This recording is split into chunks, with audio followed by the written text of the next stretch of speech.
Baik, Assalamualaikum warahmatullahi wabarakatuh. Saya Marlina Indriani, NIM 1916040049 dari Lokal Aksya B. Nah, pada kesempatan kali ini saya akan mencoba untuk menyampaikan pemahaman saya selama belajar mata kuliah Sistem Pengendalian Manajemen. Nah, langsung saja. Yang pertama yaitu Sistem Pengendalian Hasil. Nah, Sistem Pengendalian Hasil merupakan sistem pengendalian yang memfokuskan pada hasil dari suatu kegiatan untuk mencapai tujuan dari suatu organisasi atau satu perusahaan. Nah, selanjutnya yaitu pengendalian tindakan. Nah, pengendalian tindakan di sini yaitu untuk memastikan karyawan melakukan tindakan yang dapat menguntungkan perusahaan dan menghindari tindakan yang dapat merugikan perusahaan. Selanjutnya yaitu pengendalian personal. Nah, pengendalian personal sendiri yaitu datangnya dari karyawan itu sendiri. Apakah karyawan tersebut dapat memberikan kontribusi yang baik untuk perusahaan atau tidak. Nah, yang terakhir yaitu pengendalian budaya.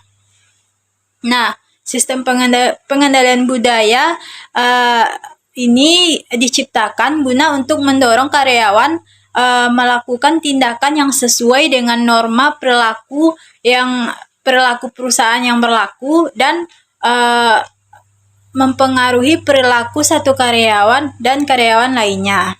Nah, selanjutnya yaitu ada bentuk-bentuk dasar pengendalian tindakan. Nah, bentuk-bentuk dasar pengendalian tindakan sendiri ada 4. Yang pertama yaitu pembatasan perilaku. Nah, pembatasan perilaku di sini yaitu bagaimana tindakan seorang karyawan dibatasi dan karyawan tersebut dilarang melakukan hal-hal yang tidak boleh dilakukan dalam satu perusahaan. Nah, selanjutnya yaitu pengendalian pratindakan. Nah, pengendalian pratindakan di sini yaitu sebelum karyawan melakukan sebuah tindakan, maka seorang manajer harus menilai terlebih dahulu apakah tindakan yang dilakukan karyawan tersebut berdampak pada suatu perusahaan atau tidak. Nah, selanjutnya yaitu akuntabilitas tindakan. Akuntabilitas tindakan yaitu bagaimana seorang karyawan mempertanggungjawabkan tindakan yang dilakukannya.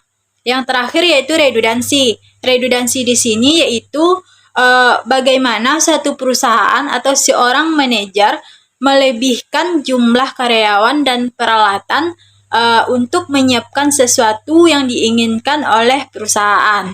Nah, selanjutnya yaitu adapun bentuk-bentuk dasar pengendalian personal.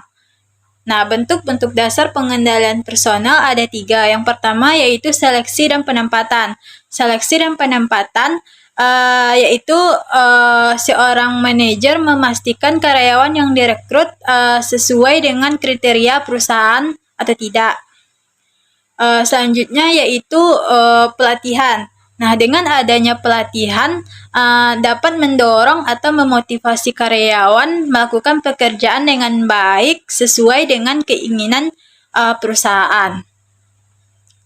Nah, yang terakhir yaitu desain pekerjaan dan persediaan sumber daya yang dibutuhkan. Nah, yaitu bagaimana manajemen menyusun pekerjaan dengan baik yang sesuai dengan aturan perusahaan guna mencapai tujuan dari suatu perusahaan tersebut. Selanjutnya yaitu bentuk-bentuk dasar pengendalian budaya. Nah, bentuk-bentuk dasar pengendalian budaya ada 5. Yang pertama yaitu kode etik.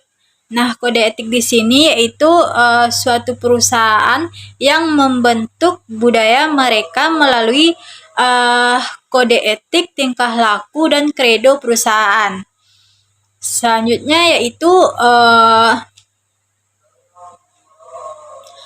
imbalan kelompok. Nah, imbalan kelompok di sini yaitu suatu penghargaan yang diberikan kepada kelompok sebagai pencapaian yang telah dicapai seperti pemberian bonus, pembagian laba, dan lain sebagainya. Selanjutnya yaitu transfer antar perusahaan. Nah, transfer antar perusahaan di sini yaitu pertukaran karyawan atau rotasi karyawan yang dapat menyebarluaskan budaya perusahaan. Selanjutnya yaitu pengaturan fisik dan sosial. Nah, pengaturan fisik dan sosial di sini yaitu seperti kode penggunaan baju. Nah, dapat dicontohkan pada karyawan bank. Nah, pada karyawan bank, mereka ketika hendak pergi ke tempat kerja, mereka harus menutupi identitas mereka. Karena kalau tidak ditutupi, maka itu akan membahayakan karyawan tersebut. Yang terakhir yaitu tone at the top, yaitu suatu pernyataan atau ucapan yang berasal dari pimpinan puncak. Selanjutnya yaitu sistem pengendalian manajemen. Di dalam sistem pengendalian manajemen, pihak yang paling berpengaruh di dalam perusahaan yaitu karyawan. Pengendalian sendiri yaitu proses akhir dari suatu fungsi organisasi. Selanjutnya hubungan sistem pengendalian dengan finansial, yaitu ketika perusahaan menganggarkan suatu biaya untuk masa depan, tapi nyatanya kenyataan anggaran yang dikeluarkan lebih besar daripada yang telah dianggarkan, yang disebabkan kelalaian dalam sistem pengendalian manajemennya. Selanjutnya, di dalam sistem pengendalian manajemen ada proaktif dan reaktif. Proaktif sendiri yaitu bagaimana perusahaan mencegah terjadinya kegagalan. Sedangkan reaktif adalah bagaimana cara perusahaan menindaklanjuti ketika terjadinya kegagalan. Selanjutnya yaitu kegagalan finansial. Kegagalan finansial ada 3. Yang pertama yaitu kerugian finansial. Kedua, rusaknya reputasi. Ketiga, kegagalan bagi organisasi. Selanjutnya yaitu pengendalian manajemen, yaitu bagaimana pihak manajemen mempengaruhi pihak-pihak yang berkepentingan untuk mengimplementasikan strategi yang telah ditetapkan untuk mencapai suatu tujuan. Selanjutnya, adapun pengendalian strategi, yaitu bagaimana seorang manajer mempersiapkan strategi untuk mencapai suatu tujuan. Selanjutnya yaitu bagaimana sistem pengendalian manajemen itu dibutuhkan, yaitu mengendalikan perilaku karyawan, staf, dan pihak-pihak yang berkepentingan dalam melakukan sesuatu dengan tujuan yang diharapkan. Selain itu, adapun masalah dalam pengendalian manajemen. Yang pertama yaitu kurangnya pengarahan, yang kedua masalah motivasi, yang ketiga keterbatasan individu. Selanjutnya yaitu ketatnya sistem pengendalian manajemen. Kenapa sistem pengendalian manajemen itu harus ketat?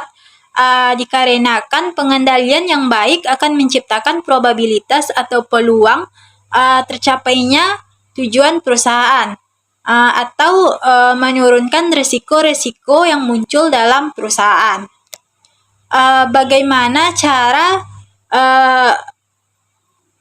memperketat sistem pengendalian hasil?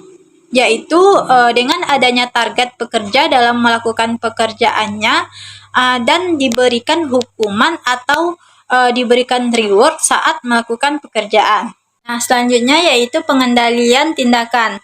Nah, bentuk ketatnya dalam pengendalian ini yaitu pada redundansi, yaitu melakukan pengawasan dalam pekerjaannya seperti meminta hasil atau pertanggungjawabannya dalam melakukan suatu pekerjaan. Selanjutnya yaitu pengendalian personal. Nah, di dalam pengendalian ini bentuk ketatnya yang pertama yaitu pada seleksi dan penempatan.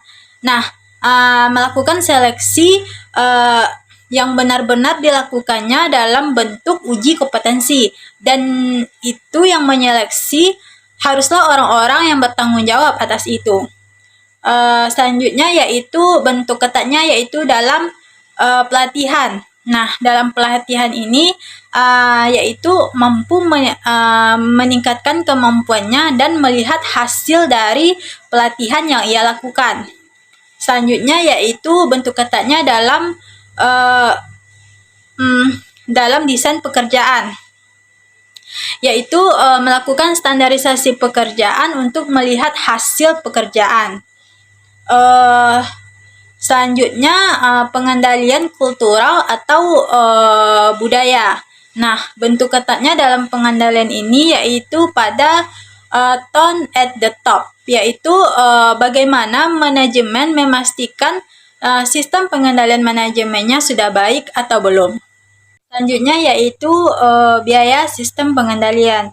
Nah, biaya sistem pengendalian di sini ada dua, yaitu biaya langsung dan biaya tidak langsung. Biaya langsung yaitu biaya yang langsung berkenaan atau berkaitan dengan aktivitas masing-masing sistem pengendalian, seperti pengendalian hasil, pengendalian tindakan, pengendalian personel, dan pengendalian kultural atau budaya.